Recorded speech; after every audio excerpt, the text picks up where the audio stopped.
Bom, mas aí, como eu falei para vocês, existem algumas exceções à regra, tá? Então, aquelas são as regras básicas para o uso do FGTS, mas existem algumas exceções. Então, é possível utilizar o FGTS mesmo tendo um imóvel edificado, desde que... Aí, vamos lá. Primeiro, este imóvel esteja fora da região metropolitana e o cliente prove que existe a necessidade de moradia na região do imóvel que deseja adquirir. Então, ele precisa estar morando ou trabalhando na região metropolitana do imóvel há pelo menos 12 meses, tá? Então, um exemplo prático. A pessoa, ela tem um imóvel em São Paulo, tá?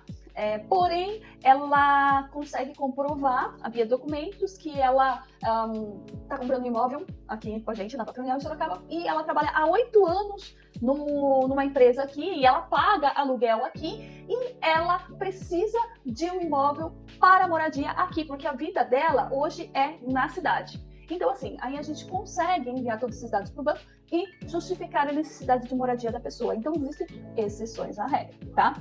Aí, outra coisa, possuir menos que 40% de um imóvel edificado. Se possuir mais imóveis em porcentagem, não será permitido o uso. Ou seja, a pessoa, ela tem ali, ela ganhou uma herança, tá?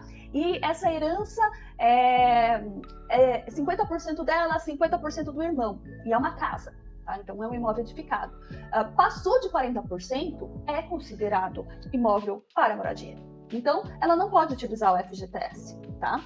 Agora, se a fração dela é menor, né, igual ou menor que 40%, aí a gente consegue sim usar o fundo de garantia. Mas existem outros detalhes. Vamos dizer que essa pessoa ganhou de herança várias frações de vários imóveis, tá? É uma casa, um apartamento, e, enfim, e são todos imóveis edificados. E somando essas frações, essa porcentagem acima de 40% também não vai poder usar o fundo de garantia.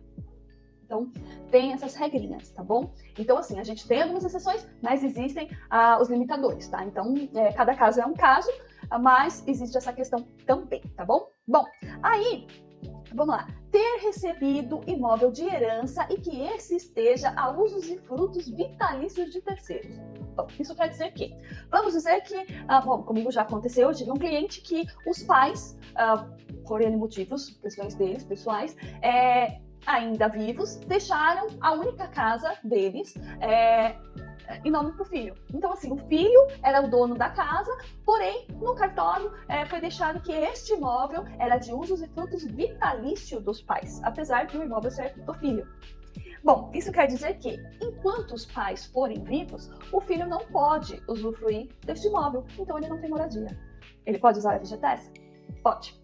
Agora, se for a usos e frutos de terceiros e não for vitalício, não pode, tá, gente? Mas se o imóvel está no nome da pessoa e for usos e frutos vitalícios de um terceiro, aí ela vai poder usar.